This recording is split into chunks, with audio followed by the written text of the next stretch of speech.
Welcome to another episode of VGN Weekly. Members of the Virtual Grip crew will recap the previous week's races and bring us one-on-one interviews with racers, league owners, and commentators, as well as others from within the sim racing community. Please like and subscribe to the channel and ring that notification bell so you don't miss any of our broadcasts. If you are a league owner or potential sponsor and have a broadcasting need, please visit virtualgrip.net for info on how to get in touch with us. Thanks for tuning in today. Now let's go find some grip.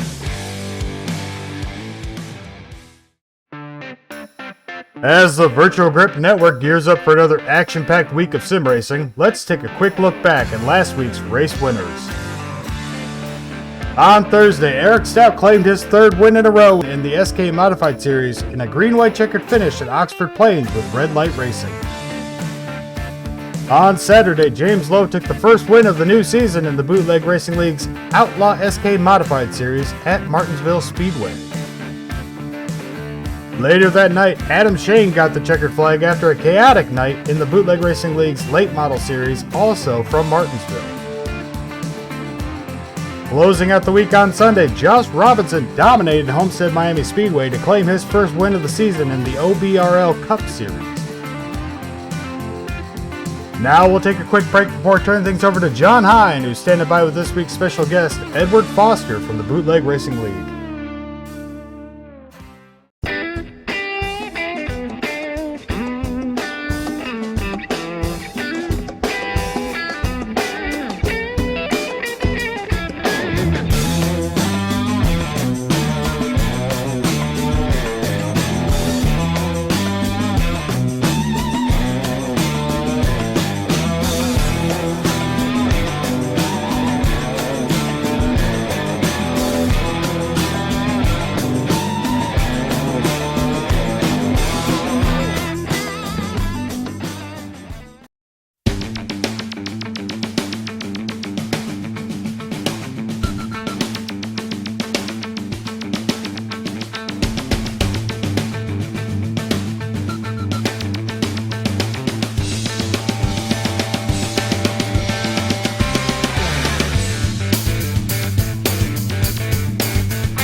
And welcome back to this week's edition of VGN Weekly. I am your host, John Hine. I am joined this week by the man down under, Edward Foster. Edward Foster was first joined the BRL. He's become a regular. He's got 30 starts. He's got 3 wins already and 5 top 10s. Working on the championship end, but Edward, it is great to talk to you, man.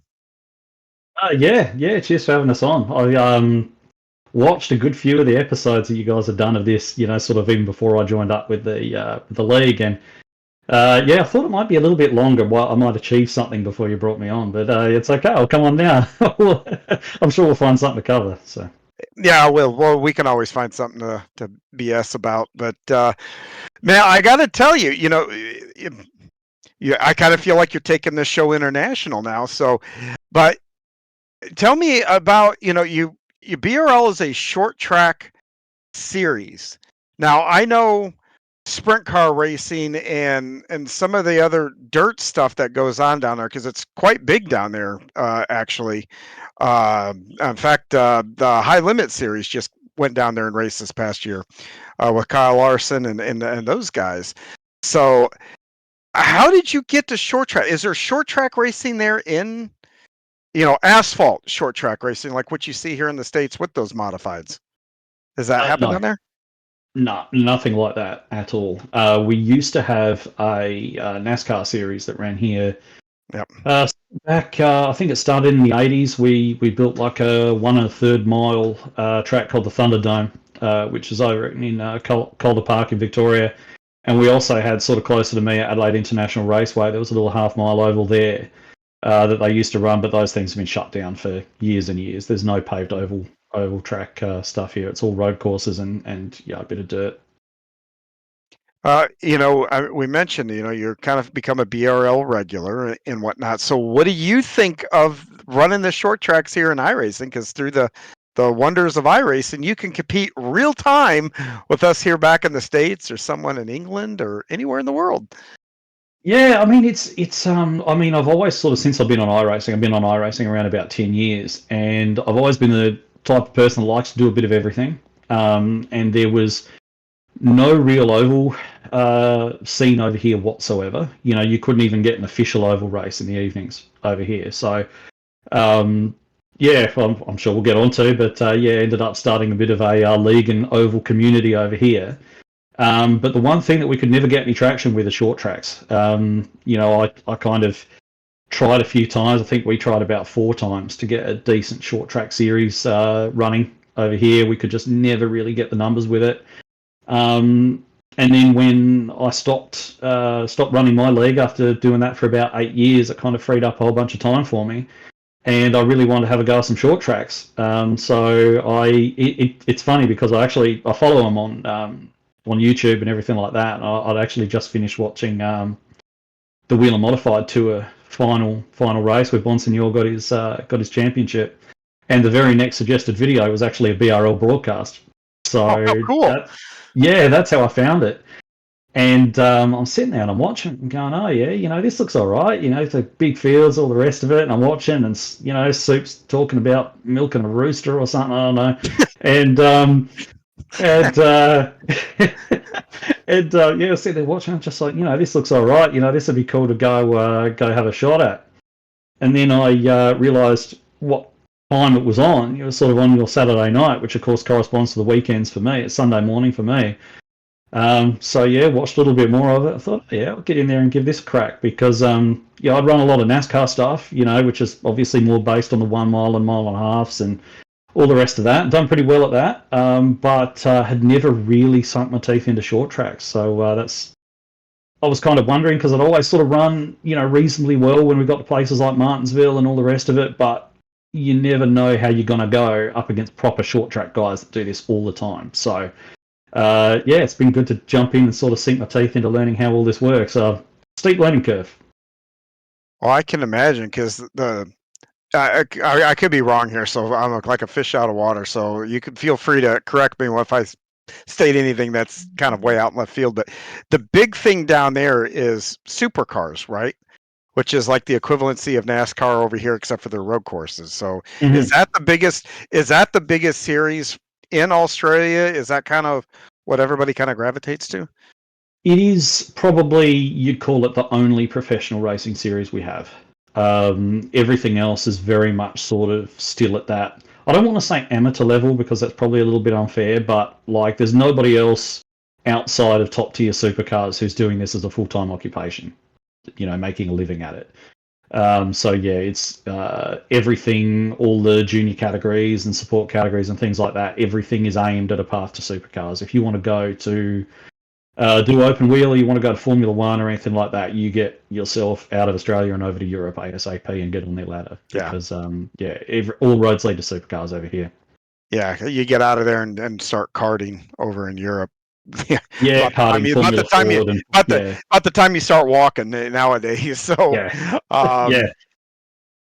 So the V8 supercars are, those are a completely different beast and all that. So if that's, your early exposure, I'm guessing that was for racing was supercars and probably Formula One.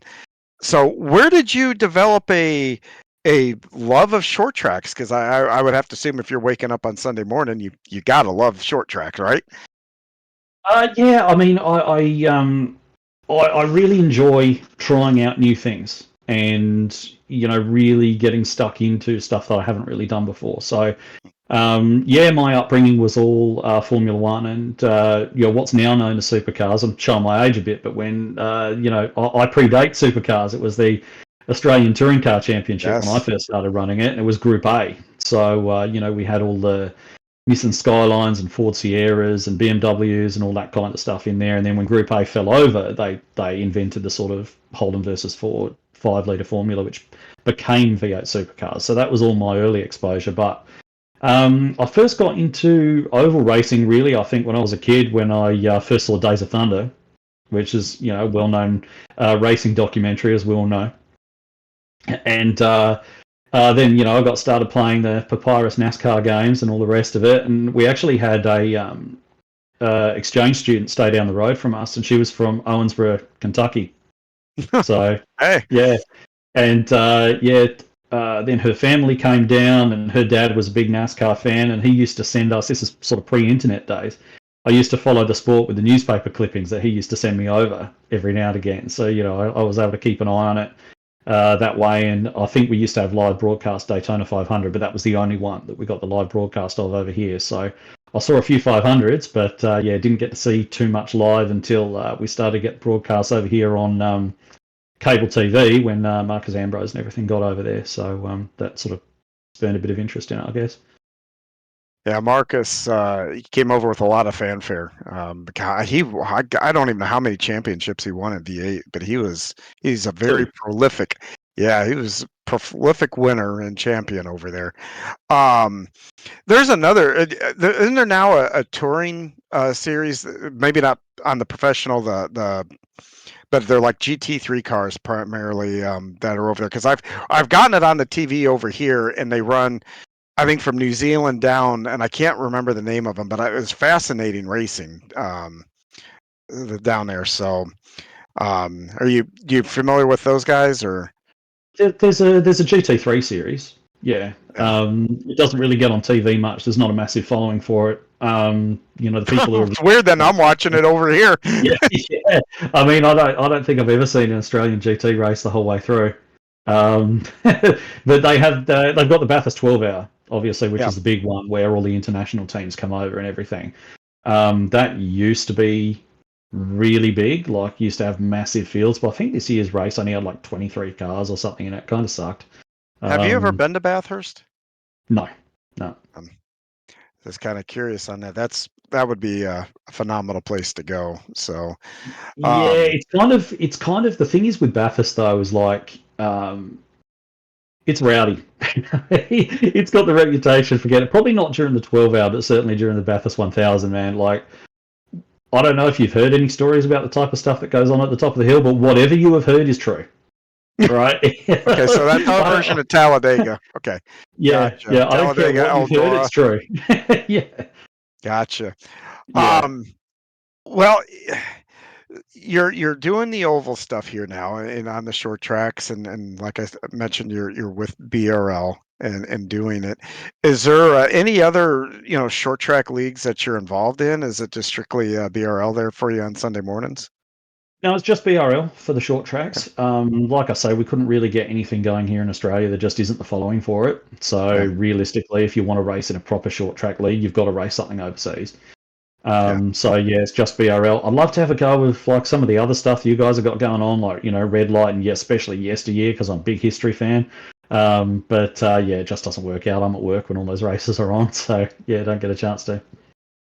Yeah, I am. I love the history thing that they've got going on there Yesteryear, which you can see here on VGN here on Tuesdays. But it's a great series. And are you running both the late model and the modified, aren't you? Are you dabbling in both of those on Saturdays? I've actually stepped back a little bit from the late model just because I found I was just trying to learn too many things at once.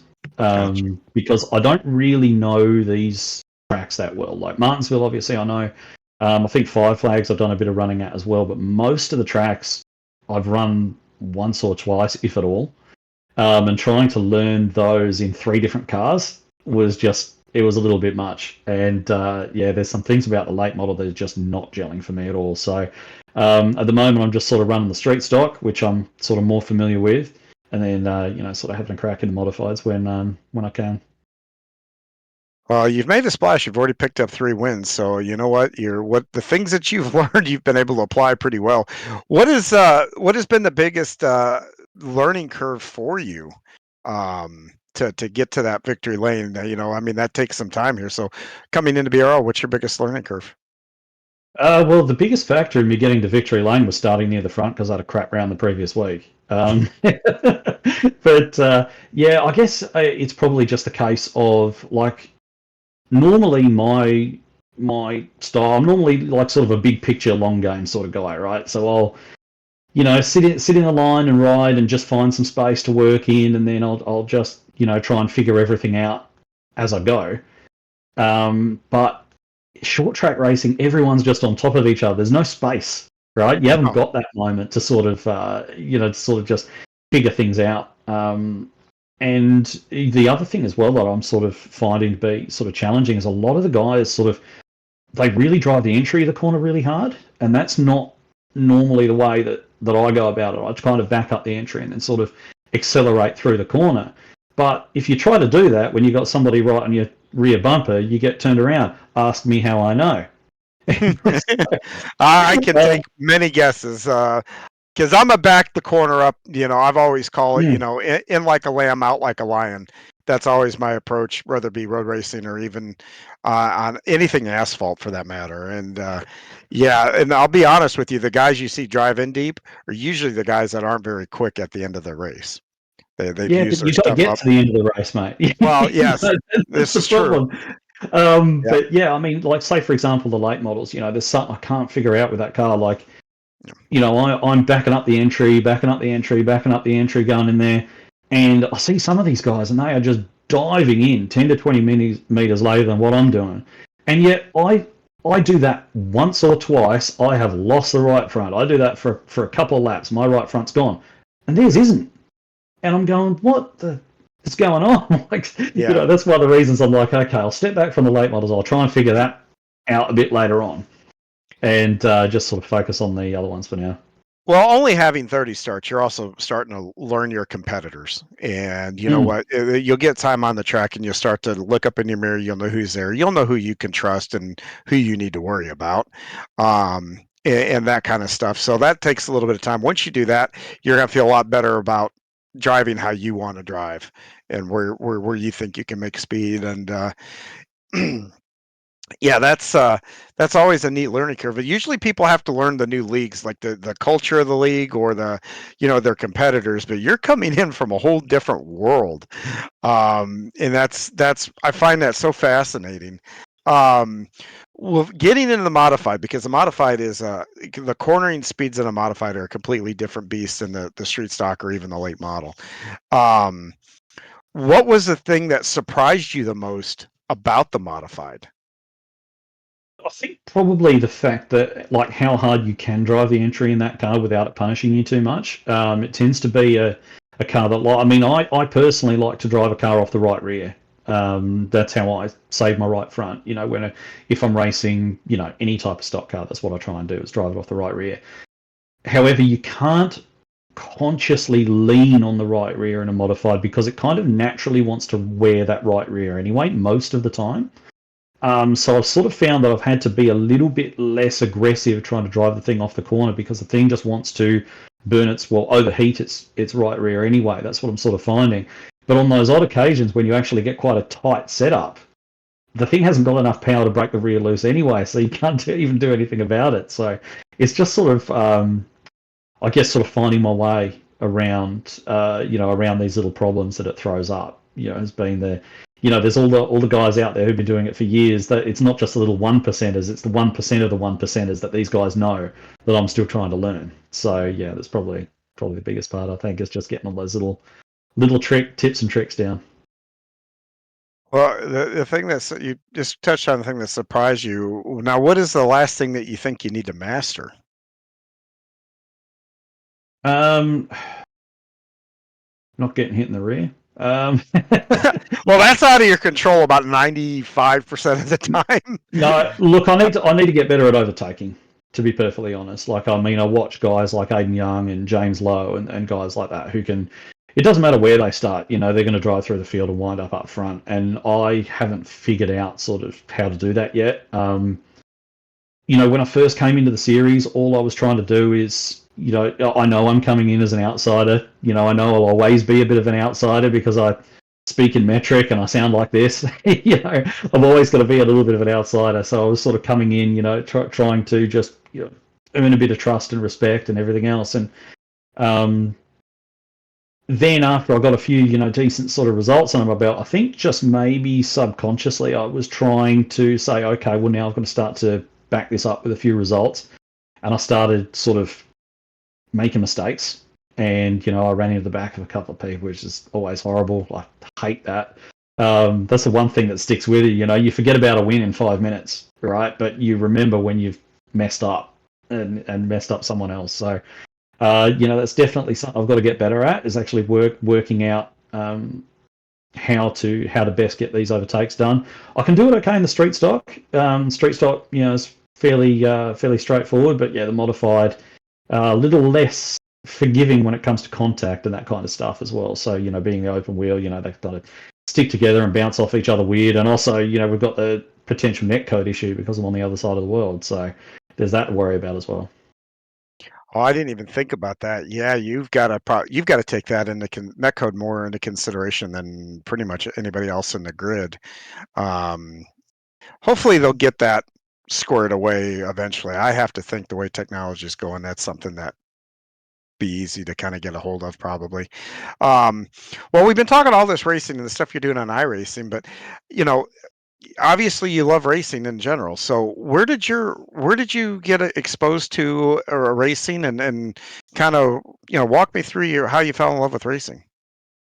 So, yeah, I guess like for most of the guys that, you know, I've seen on here, they've all got a local short track, right? You know, they all sort of, you know, get taken there on a Saturday night with their dad. Well, we don't have a local short track, but we did have the Formula One Grand Prix here. So, you know, that was my first exposure. So, was only here once a year, so it wasn't like a Saturday night thing. But yeah, getting taken along to that, and yeah, I can say with just about a fair amount of recollection that the first race car I ever saw up close was Ayrton Senna at full noise. Man, So that is awesome. yeah, that was pretty cool. And like the sound those things made is just insane. Like you needed earplugs Yeah. all the time, up, and even then, you know, it didn't always sort of help. Yeah, it was just absolutely mental. Like you could when like the Adelaide Grand Prix track it's sort of laid out in the city streets, but there's a section that goes through horse racing track, Victoria Park Racecourse. So there's like a little sort of hairpin and bit, and the pits and everything are in there. And that whole parklands is surrounded by trees and everything. And even before you got to the track, even before you could see the track, you know, you're walking through the parklands and trees and everything, and you could hear the F1 cars just warming up in the garage. You know, the way they used to warm them up, they kind of stabbed the throttle, and you could hear them go womp womp womp womp, just you bark like this, and just yeah, for a little kid, the anticipation that builds is just, yeah, it's mental. Like it's yeah, you couldn't help but fall in love with it after experiencing that. Yeah, the noise. I saw them a little bit after that in Indianapolis, early 2000s when they came in there, and that The going down that V10 front era. stretch, V10 era. That's right, Yeah. and they, you know, the front stretch there is basically a canyon of seats on both sides. Well, they're metal seats. So when those cars came down that, yeah, you know where I'm going. They I would know go where you're down that going. canyon. Yeah, they go down that canyon at full song. The piercing, ear piercing sound going through there was just unbelievable. Earplugs did not help, you know, No, too much. no, But no. the cool things, did you see? I think they're going to bring back the V10, the V12s. That looks like that might be in the regs for 26 or 28 or something like that. So I Yeah, think they're bringing them back. they're talking about that, but I Yeah. am a little bit skeptical on it because I think it is a move by a very unpopular FIA president to try and garner a little Yes. bit of favour.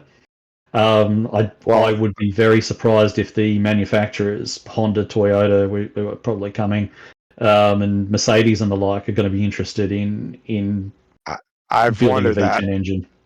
Yeah, because I saw Solomon's comment about gas is cleaner and all. It was something I was like, yeah, spoken like an oil man. Um, I've kind of wondered if they're going through, but I mean, they're talking about it, and I mean, what they're doing now is fine because I mean, I've heard them both back in the V10, and I've heard them since they've gone over to the hybrid, and yes, it sounds different, but it still sounds massive. Yeah. And it's still a spectacle. So, but anyway, when you grew up, you said the first car you saw up close was Ayrton. So, was Ayrton your first driver? So who did you pull for back in that day? Well, my dad's from the north of England, so Nigel Mansell. Nigel It was Mansell. our guy. Yeah, yeah. Nigel was our guy. I wish I'd actually thought to bring it actually, but I had a little jumper. My mum still got it. It's got it was just kind of like a home done thing. She bought like this little kit where you could kind of like put your own artwork on a jumper. So I was there, and she did this Nigel Mansell Ferrari because it was like the year he was in Ferrari. One of those couple of years. I think '89 was the first year I went. And yeah, had that and everything. So yeah, we're big Nigel Mansell fans. And then when he retired, it was Damon Hill, and he was the guy I sort of followed all throughout my childhood and teens and everything. So yeah, Well, I've got to ask you then, when Nigel took off for America to go run those Indy cars, and he should have won it at 500. I think if all things, I mean, yep. you know, but he won a lot of races still in IndyCar. What was your guys' reaction back then or back there for that? Because it I was thought it was the coolest thing ever. I thought it because was he was so the first awesome. one to Yeah. actually kind of do that. I think he and um or not Senna I can see his face. Nelson Fittipaldi? Piquet. Oh, Oh, PK came over and did it. yeah, Yeah. PK came, but yeah, you had Fittipaldi and Andretti, but Mm, that class of the '80s, mm, basically those drivers of the '80s, those were the first two that kind of came over and specialized that just drove Indy, and then it parlayed from there. But yeah, I've always kind of wondered with Formula One fans because Indy, I've talked to people abroad, and Indy is viewed as a poor man's Formula One. oh, those people are idiots. Well, I disagree with them because I've seen a few of those guys come over now and they say, well, these Mm. cars are actually a little harder to drive than the Formula One cars. Yeah, I've always Uh, been a big fan of Indy. I mean, especially when Mansell went over there, it was we started to get live broadcasts on over here because Nigel yep, Mansell was very popular in Australia anyway. So when he went over there, we started to get IndyCar racing broadcast on TV, and of course we got the Surfers Paradise race yep. and everything like that. So yeah, I thought it was really cool. It was great to sort of watch how he was going there. It wasn't like a guy sort of finishing up his F1 career. He was like the reigning world champion coming over to race Yes, there. And so, yes, he we was. still had guys to follow in Formula One, but we also got to see Mansell up against. And I don't think I've seen anything sort of as interesting as that since probably the first year that Fernando Alonso came over and tried to That do was the Indy amazing. 500. That was such a cool thing. Like just watching him go through all the practice and everything like that. And of course, that first year he was with a really good team, right? Yeah, There and with he's Andretti within 20 and laps of everything. winning the So thing too. Car broke down on yeah, him. Yeah, so yeah, yeah, I wish Fernando would come back and give it another shot. me I don't too. think that's going to happen, but I would because that whole what was that year and a half span? He went to Le Mans. He won Le Mans.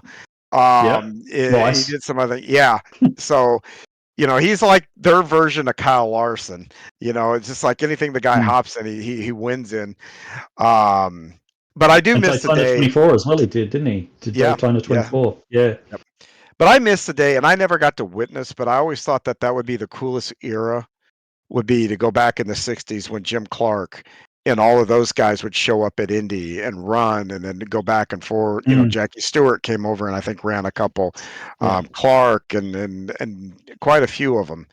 And man, that would have been just a really cool era to watch those Formula One drivers and at the time the USAC guys go back and forth in those cars. Yeah, I really wish we'd get back to that. That was a really cool era. Um, so Mansell being your big fan, but is there a track that you kind of like watching the Formula One guys on? Current or anytime? Current. Well, current or anytime. How about both? Give me Uh, both. Okay, so all time is Adelaide. I'm obviously biased, Yeah. but that place for me is incredibly significant with all the memories and sort of that I have from there. So yeah, Adelaide for me is where it begins and ends as far as I'm concerned. But yeah, definitely today. I enjoy watching at Monza. Just because of the way that the crowd goes after the race. They got that podium that goes across the start finish straight. It's just full of people, just mad Ferrari fans. I'm not the biggest Ferrari fan myself, but just seeing how crazy they go over there is just yeah, that's something that F1 can't lose, I think. Yeah. I remember when I went to Indy for that one, I couldn't get over what I saw, the fanatical. I've been to a lot of different sporting events, and I've never seen as much passion. Now I want to go watch a football match over in England and all that because I can't imagine the craziness that goes along with that. But man, I'm telling you, it was like 8 o'clock in the morning. People had like these big Foster's cans. I was like, whoa! I mean, they were ready to rock. Right at the dawn, man. It was such a cool experience. But for you guys down there, is when Adelaide or even Albert Park, I mean, is it just as fanatical when you guys when they come into town down there? I mean, we've got a fairly large Italian population here, so we do get a lot of tifosi, a lot of the Ferrari fans who get up and make some noise. But we're not generally a very fanatical, crazy bunch. We just kind of sit there and watch it and smash back a few tins and whatever happens. I mean, back in the day, one of the things that they've really clamped down on now is being able to sort of get on the track after the race. That Yeah. it's a lot more orderly now, and the crash barrier is a lot higher. But I've still got a foot that is not quite the same as it was after I launched over the catch fencing in '93, and kind of landed a bit weird on the start finish straight. But like we'd be there on the track before the race had even properly finished. Like the winner had gone across the line, and the cars were sort of still on track, slowing down and come back around. We'd be on the track, running across the track. I remember going across the track once. We were sat across from pit lane entry, which is around the hairpin in Adelaide, and I was on the track and up against the pit wall, and the cars were coming in behind me. So yeah, they're a lot stricter on it now, but that was one cool thing about the '90s. They were a lot more sort of lax on it. A lot more lax on it. Mm. You talk about it. I know it's off topic here, real quick, but Australian rules football. That's another thing I just love watching here. We get it here. Now they Okay. seem Yeah. now they seem fanatical. Am I right about that? At least a little more. Uh, Yeah, look, I mean, it's big. It's big in a few states. Like Australia's a bit divided up as far as its football codes. Oh, So really? yeah, so we've got Aussie rules football, which is big here where I live in South Australia and in Victoria, Hmm. and then you've got New South Wales and Queensland who are rugby, right? So they play a version of rugby called rugby league. Both codes have sort of tried to encroach into the traditional heartlands of the other, but it's never quite, sort of happened. So, yeah, I mean, Well, I put me think in the just about everywhere. Australian rules Hmm? football guy. Put me in the Australian rules football camp. That's the camp I'm in. So I Yeah, enjoy I that mean, one. I've only ever seen one game the whole way through. Like, like I don't watch a lot of it, but yeah, like I got one of my mates came down from Brisbane, one of my sim racing mates actually, and he sort of dragged me along to a game that they were playing in Adelaide. But having a dad from England, for me, it's all about sort of round ball and Manchester United. So that's kind of Gotcha. what I grew up on. Yeah. Oh, that's awesome. Well, we've been talking a little bit about racing, but from what I understand, you have a little bit of background where you've done some entry level kind of rally racing. Tell me about that. Yeah, so that was a good few years ago now. I started out sort of doing that. Like I was, it's funny. I had a job at the time that was sort of weekends and so on. And I told my boss that I was going to be, six Sundays a year I wasn't going to be available, and he promptly sacked me. So I ended up. I'd already bought the car by this stage, so I was actually going to go do it anyway. And I think I did my first event. I had about $14 in my account or something like this because I've been out, hadn't found another job yet. But we decided we are going to do it anyway. And we had this little Ford Escort and we bought it for like $500, and it was a bit of a wreck when we got it. And we quickly found out all the stuff that we needed to replace that we hadn't replaced, because the first few ones we were just breaking stuff left, right, and center. But then the following summer, it was actually one of the most fun summers I've had. We got a group of mates together and we just completely stripped down and rebuilt that car, and actually won a class championship with it the next year. So that was kind of cool. Sort of went through a few cars from there, sort of doing the same sort of stuff, and then started doing hill climbs and sprints and those kind of things, and ended up with this 13B turbo first gen RX-7 that had about 400 horsepower and weighed nothing.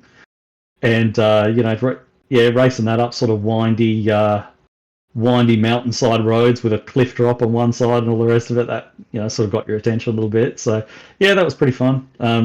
Sold it a few years ago when I sort of they actually, this kind of interesting from a historical perspective. They actually started an event here in Adelaide called the Adelaide Motorsport Festival, and that kind of uses just that little section of track that runs through Victoria Park, right, that I told you about. So they get all the old F1 cars down there. They've had Damon Hill out here, and Bottas, and Stefan Johansson, and Martini, and Capelli, and all the cars that they used to drive back in period, and some old touring cars, and all the rest of it. And they run them as sort of like a historic festival. But the first few years they were running it, they needed some cars to sort of fill some categories, and I was lucky enough to get out there and have a go. So got out there with the RX-7 and got to take part in it. It was really awesome. And there was this part where the F1 cars were actually just on before us. Oh, wow. And so we were sitting there in the dummy grid while the F1 cars were going around. Now, 90s F1 cars being 90s F1 cars, one of them wouldn't start. So once they finally got it started, it needed to come through where we were all parked, ready to go onto the track to get between the middle. So we all sort of had to move out of the way. And I look up in my mirror, and there's Pierluigi Martini in his Minardi in my rear view mirror, and I'm like, quickly get out of the way over here. So yeah, moved out of the way of that. But that was really cool. And after I got to drive the Adelaide track, I sort of, that it was so meaningful as far as where it all sort of started for me. Like, I just kind of felt that nothing was going to top that. Like, nothing that I could afford to do was going to top that. So I kind of did a few events here and there after that, but that was really the kind of point where I felt like I'd done it. It was very it's quite expensive, and everything else, especially over here in Australia, like there's no hobby stocks, there's no mini stocks, anything like super like cheap to race. I mean, to race a 4-cylinder hatchback over here, we've got a series called the XL series that runs these little 4-cylinder hatchbacks. The whole idea was that they were supposed to be like $5,000 and you're on the track. Well, to get a good one now, you're looking 20, 30 grand for one. So, and that's just, it's insane. So it just got to the point that I sort of wrapped it up and stopped. So I haven't got the race car anymore. I sold it to a friend of mine, and I bought a couple of motorbikes instead. Well, there you go.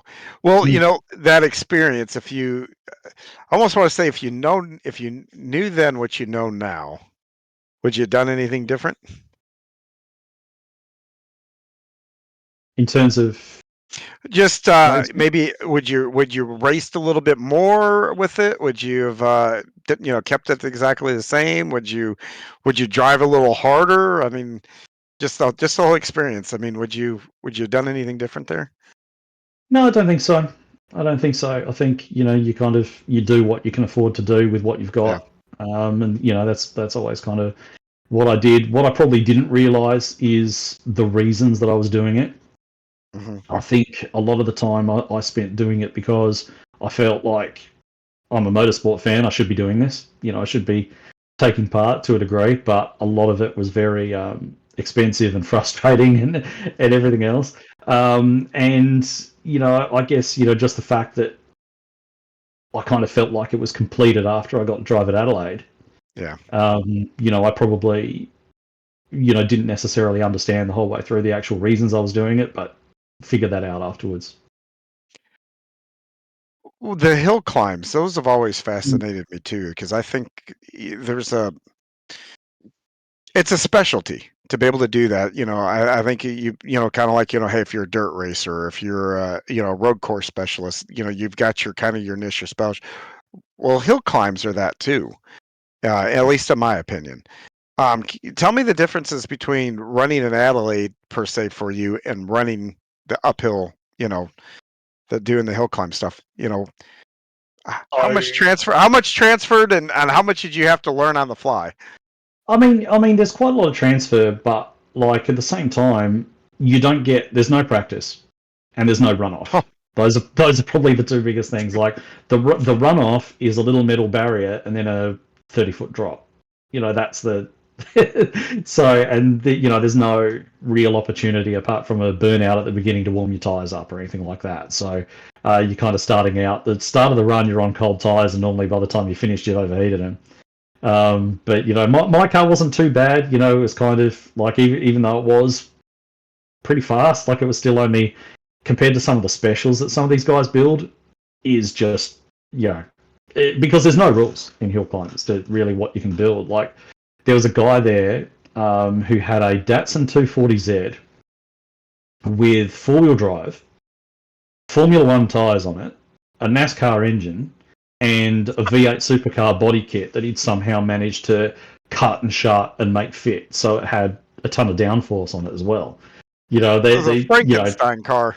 Oh mate, I'll try and find you a picture and send it, because like there are still a few pictures of it going around somewhere. But that thing is just there's just no rules. Like people build whatever the hell they want and bring it. It's just like it's kind of strange that they still let you do it. It's just like here's a car designed and built by me with no, we're just going to put it up here on this mountain road and see how it goes. So I kind of like that aspect of it. Seeing all the different stuff that people brought out. It's pretty cool. That's freaking awesome. That makes me want to go watch one of these now, just to not only see what shows up, but see if it makes it to the top of the hill. 'Cause I've seen enough of those too, where you talk about the 30-foot fall. I mean, you go to YouTube, you can find videos all day of guys launching off mountains and hills, and it's just like, man, those guys are nuts. Is there a particular, if you had one wish, is there a particular car that you would like to drive, and maybe at a particular circuit? Like pick anything through any part of history.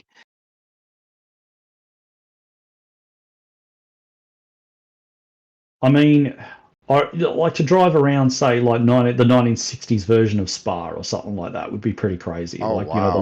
the long version. When you think about that, that'd be pretty mental. Like in terms of a car, I'd love to have a go at one of those F1 cars I used to watch back in the 90s, like a Williams FW14 or something like that. One of the real good ones, like V10 with the paddle shift and like everything else. I reckon that'd be pretty crazy. But I mean, that's only the first thing that springs to mind. There are so many great race cars and tracks throughout history. Like, hard to pick just one. Well, I knew that because you said you love history, so I kind of figured you were going to go back in time. And the old Le Mans or the Spa, where you're like you're whizzing through towns and stuff like that, high speed. That's that would be.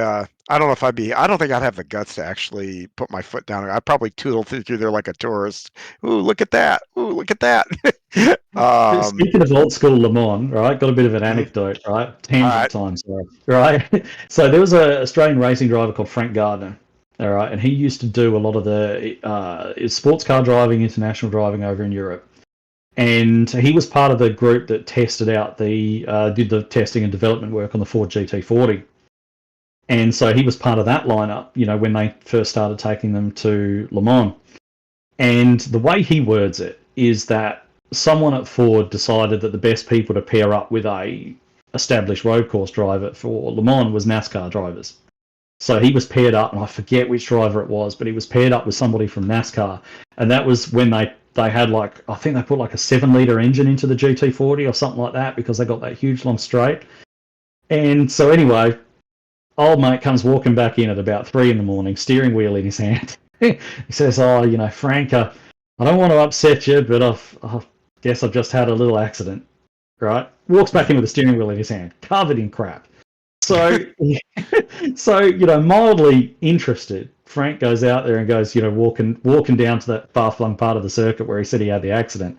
And he's walking along looking for the car, and he sees a wheel and then he walks on a little bit further, and he sees a door, and he walks on a little bit further, and he sees an engine block, and then about 300 meters further on down in the trees is just the rest of this smoldering wreck down there.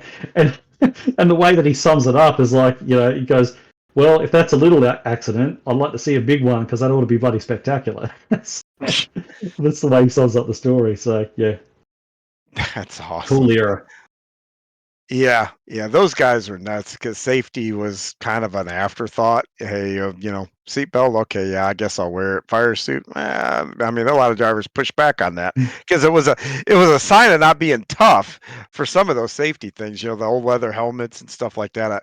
It floors me every time I go to a museum or something, and they're basically the headwear from back in the 50s and even 40s and 30s. It's like non-existent and definitely not enough to protect anything up here should you Yeah. get in a wreck. But like it still goes on today. I mean, how many drivers were against the Hans device before That's true. Like they still, how many drivers were against the Halo before they put that on the F1 cars? They always resist it. They don't want to make the advancement. So some do, but there's always that kind of dissenting voice to it when they try and bring in some new sort of innovation as well. Yeah, and I guess that has been through time. I mean, but it just cracks me up though that the logic, like back in the 30s, it was safer to get thrown from the car. Yeah. Than to be seatbelted in the car. And it's, I'm just thinking, man, what universe is that logic, born from? It's like, oh, are you kidding me? You want to know what universe is born from? The universe where cars explode at the slightest contact. You want to be getting thrown clear of that. That's, you know what? That's probably a good point there. Man, you've got I also know that you love cars in general and stuff like that. So you said you have a classic BMW. So tell me about the BMW. What do you have? I've got an E30 323i. The interesting part about it is Frank Gardner, who I mentioned before, he used to run the factory BMW racing team here in Australia after he retired from driving. Wow. He became a team owner. And the guy who built the engine in my car was actually his engine builder. So yeah, it's got a whole bunch of Alpina stuff in there and everything. So yeah, this racing guy is the one who built the engine in my E30. So yeah, it goes okay. Have you taken that anywhere where you can kind of open it up and just see how fast it goes? Legally? Hey, statutes and limitations. Yeah. Oh, look, it's yeah. Yes. Yes. Well, how fast it go? I wasn't actually looking at the speed, I believe. It's probably a good thing. Yeah, it got reasonably well. I mean, probably the fastest I had it. I did enter it in the Wollonga Hill Climb one year. That's probably the fastest I had it. But again, I wasn't really looking at the speedo. You're kind of looking to try not to crash it if you can. Wow. Yeah, that's probably a good thing. It cracks me up. People who are they looking at their gauges? No, they're not looking at the gauges. Maybe for caution, something like that. But well, that's really cool. What about the motorbikes? I know you got a couple of really cool motorbikes. Yeah, I mean, they're cool just by fact of being motorbikes. I don't think they're that cool in terms of motorbikes. But I mean, I've only just started riding. I think I've been riding for about 2.5 years at the moment. So, and over here, there's actually a limit when you first start. Like I'm on a sort of earlier license, so they're both quite. I've got a Royal Enfield Super Meteor 650, which is the biggest that I'm allowed to ride on my current license, and I can take the girlfriend out in the back of that and everything because it's sort of more. It's got it's quite big. It's got the big seat and everything, like back seat. And I've also got a little Husqvarna that I use to sort of get in and out of work, which is sort of great through traffic. So they're both a little bit of fun in their own way. I do want to do some track riding at some point. I just haven't got around to it yet. Yeah, because I guess that the bike racing too is kind of big down there, isn't it? Or over in that part of the world too. Yeah, I mean, we generally have a few guys that sort of do well in MotoGP. We've always sort of got an Aussie in there somewhere. I don't think the local motorbike racing scene is that big, but we do have like a lot of guys that sort of go out, and probably the same as what you guys have, where you got track days and everything. And there is sort of like a national superbike championship as well, but it's not. I wouldn't say it's really widely followed. Yeah, I wasn't really familiar with where all they went and whatnot. So, but I know I've seen races over from that were over there, but Mm. I didn't know if they were touring or anything like that. So, um, when you're not kind of shift away from racing here for just a second. So when you're not on iRacing and hanging out with your mates and running and all that kind of stuff, what do you do for a living and whatnot, if you don't mind me asking? I'm in cybersecurity. I'm a cybersecurity analyst, which is Wow. really kind of boring. Well, just clicking buttons and so on, and trying to keep us off the news.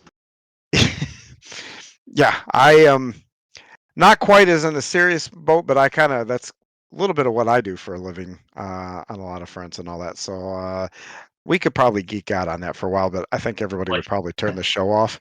yeah. Um, so plus probably a whole lot you can't really tell me what you do. So I'm guessing by that answer. Let me ask this: are you working for companies or you work for your government?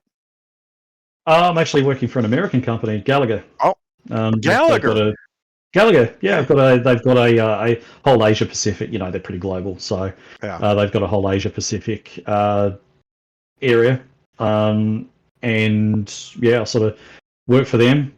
So yeah, it's sort of got into working for Gallagher because they handle a lot of our sort of work injury insurance and stuff like that over here. Yep.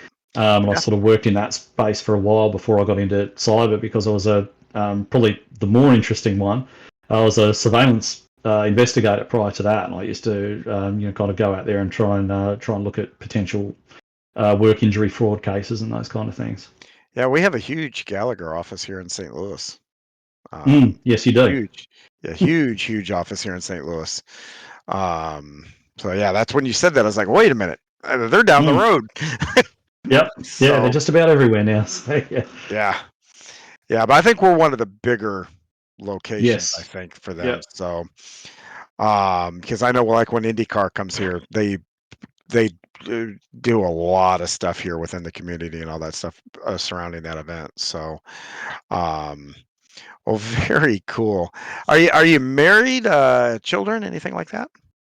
I've got a girlfriend, and I've got a stepdaughter. She's 19. She's moved out now. So yeah, it's Oh, so you guys are yeah, kind of empty nesters then, huh? we are very much empty nesters. Yes. How are you guys adjusting to that?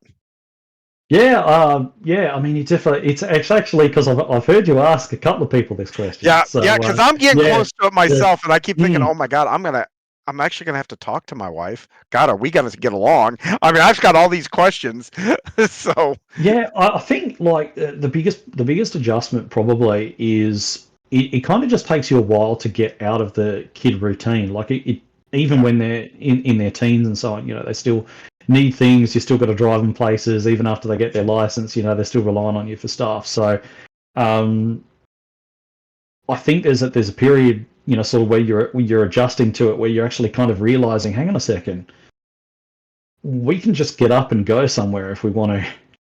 Like short notice. We don't have to worry about it. If we want to go away for the weekend, we don't have to, think about all these other bits and pieces. So yeah, I mean, there's a period of adjustment, but certainly not. If you're concerned about it, I wouldn't be. Put it that way. yeah. Well, I'm more just because my personality. I'm thinking, oh my God, she's gonna realize, what a bonehead I really am, and start questioning life decisions and all that kind of good stuff. But that's very cool.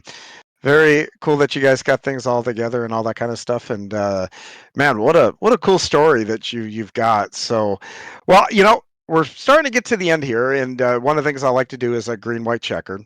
Mm-hmm. And so, you ready to play along? I've picked three topics. I didn't have a whole Go lot of for it. show prep because, well, I kept you guys waiting, and that'll be a whole nother story, I guess, maybe some other time. But somewhere along the lines, I've got to learn Central East Coast time. Personally, I think the world ticks to the Central time zone, but evidently not for all people.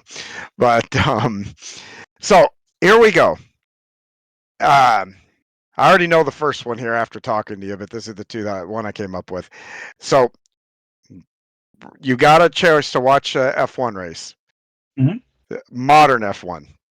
Would you rather see them come back to Adelaide, or would you like to go down to Albert Park down there in Melbourne? I've been to Albert Park, seen that. Look, as much as I would love them to come back to Adelaide, our track is too short for them now. You know, they'd be lapping that thing in under a minute with the modern cars. So, if it was going to come back here, they need to. They They run at Monaco every year. They've outgrown Monaco 20 years ago. They still keep doing Monaco, so they can make it work. I'd love to see him come back just for the atmosphere of it. Like the atmosphere was just incredible because like Adelaide's quite a small place, so you know it's the capital city of South Australia, but it's not a big city. Like you know you'd see it and you wouldn't think that you know this is a capital city. It's quite small, and as a result, when a world championship event comes here, the city shuts down for it. Like I remember going down the streets in Adelaide, and there was not a single light pole anywhere that did not have a checkered flag or something hanging from it. The whole city, and you could just about hear the things from anywhere in the city. So the atmosphere and how the city just buzzed when they were here was something really, really cool. But as far as modern F1 coming here, I don't know if it'll work. But it'd be cool. It'd be cool to try. Just like I said, you know, they're still going to Monaco, and they outgrew that place probably about 1980, 85. So at the latest, yeah. Well, my next one then for you is iRacing now has limited your participation. You can only pick one car to race for the next month. So what's the one car in the iRacing service that you're gonna just race for the next month? Okay. I'm going to give you one, but it's going to be one road car and one oval car, right? Because all right, I'll live with that. Right? I can live with that. All right. I can live with that. 87 Cup car. 87 Cup car. Love that thing, man. Like, I don't know why, but I run really damn well in that thing. Like, I've done about three league championships in it, won them all. Like, there are guys that will normally beat me in like a truck or Xfinity car or something like this, and in the 87 car I'll lap him. Like I don't know what it is, but I click with that thing. So must suit your driving style, because you can't just drive those things in. Those are cars that you've got to finesse into the corner and get through the corner. If I'm not mistaken, it's been like a long time, but I remember what the way the steering was on. I mean, even a place like Talladega, you've got to lift eventually. Yes, yeah, and I absolutely love them. I just think they are so much fun to drive. I'm really looking forward to the new Gen 4s when they come out, the 03 cars, which are supposed to be coming out. But if I had to pick an oval car right now, it would be definitely the 87 Cup car. And the road courses, probably the Audi 90 GTO. Oh, the old one. So I guess you're going to be running Road Atlanta coming up. Road America 500, yes. Yeah, the Road America 500. Yeah. We, my brother and I teamed up for it a couple of years ago, and we finished 4th in the top split, I think. Oh, wow. So, yeah. Do you guys stream that? No. Oh, you should stream that. Yeah, my computer's doing all it can, just hanging on to iRacing when it kind of needs an upgrade.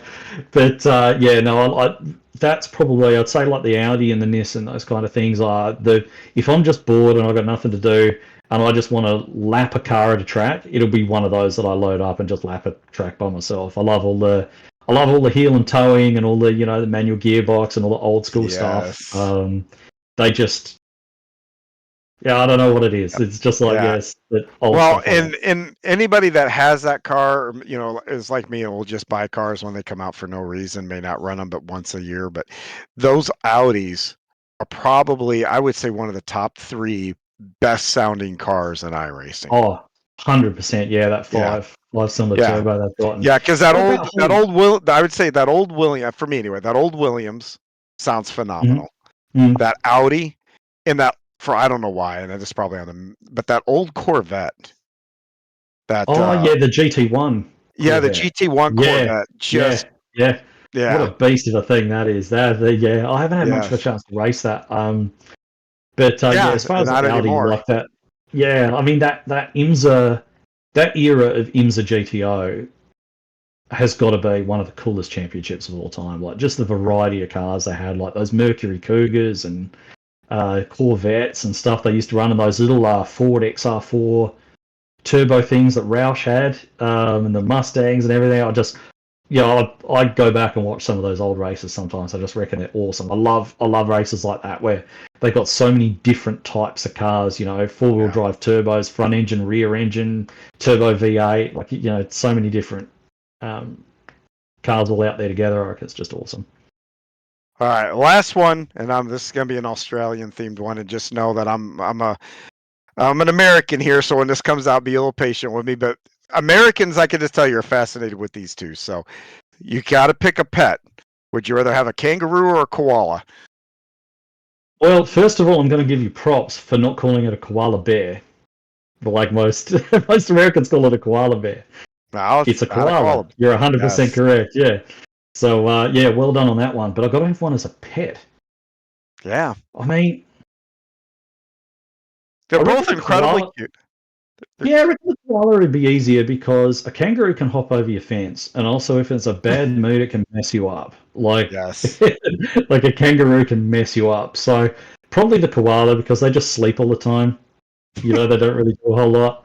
So that's probably the easier one to take care of. But the thing is with koalas though, like they're really really fussy with the because they eat eucalyptus leaves, but it's only like a certain type of a certain age, and they're really fussy with the stuff that they eat. So Picky eaters. that could be a bit of a nightmare to try and feed it.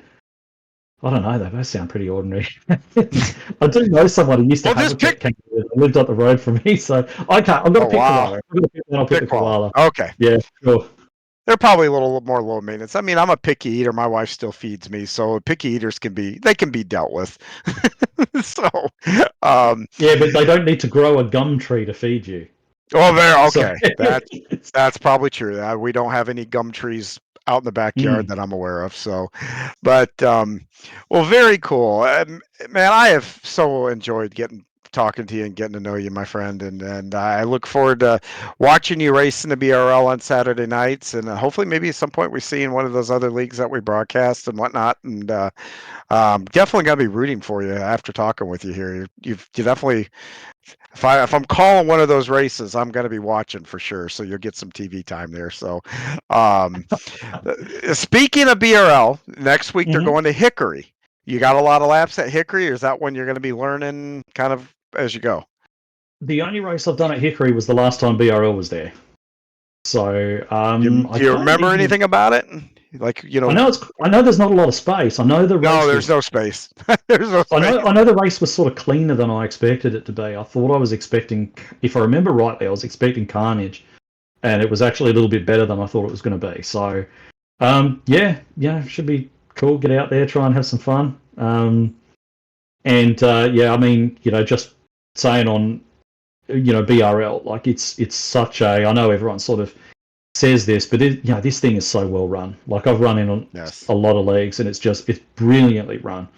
And the fact that it's just been around for so long, and all this peripheral stuff that you guys do around it with this show and the other series that they broadcast and everything that like I've really enjoyed sitting there watching all of these back. I think I've watched just about all of them. I haven't caught Chad's one from last week yet. I haven't watched that, but I've watched just about all of them, and like how there are some really interesting guys in this series as well. Like, I mean, like, who is it? Is it Brennan that does the like the robotics and stuff like that? Like, is that Brennan Myers that does those? Yeah, the robotics. Super interesting. We got cave explorers, tornado chasers, and And is it Trey that does the cancer research and stuff?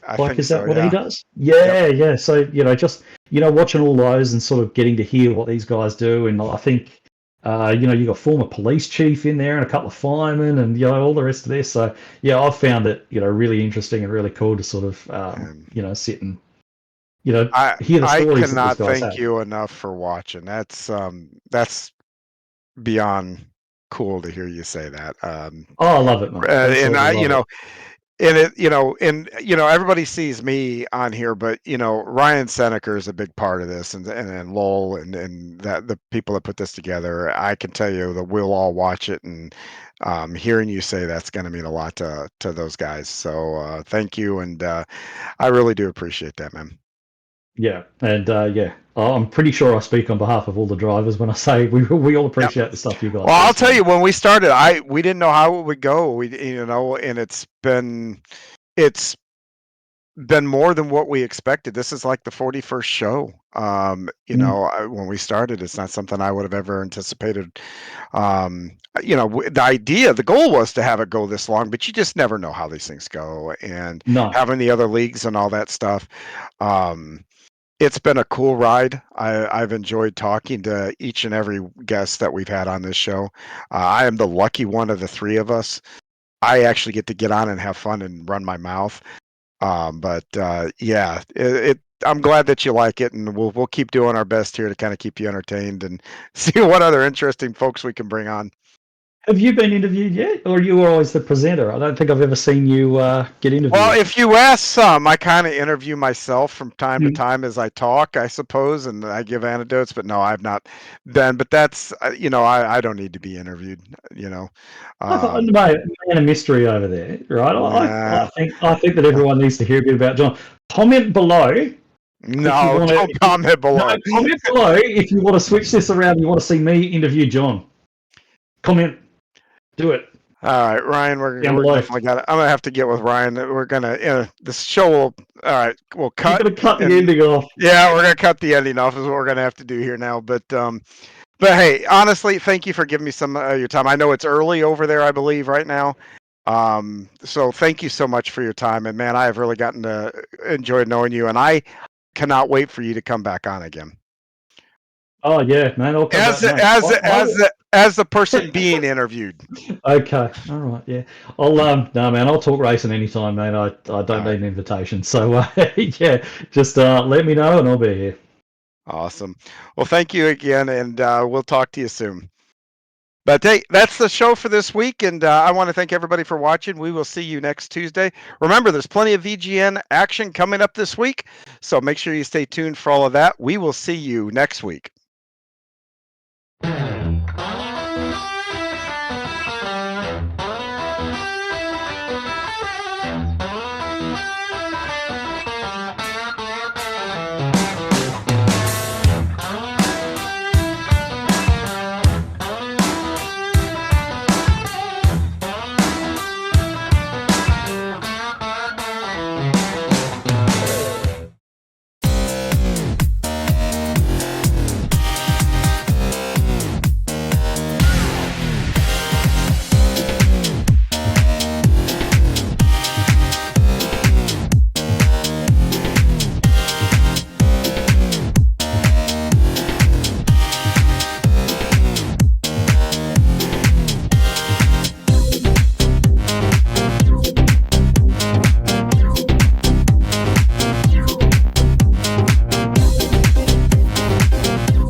Coming up on VGN.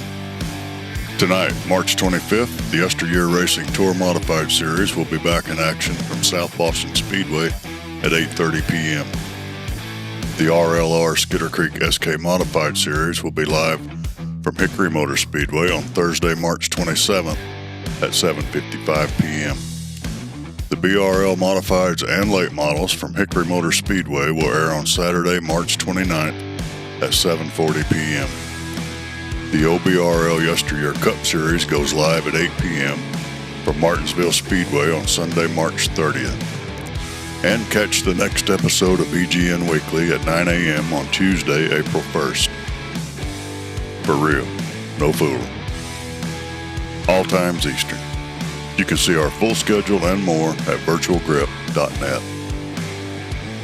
Thanks for tuning in to this episode of VGN Weekly. Join us next time for race recaps, interviews, and much, much more. Please like and subscribe to the channel and ring that notification bell so you don't miss any of our broadcasts.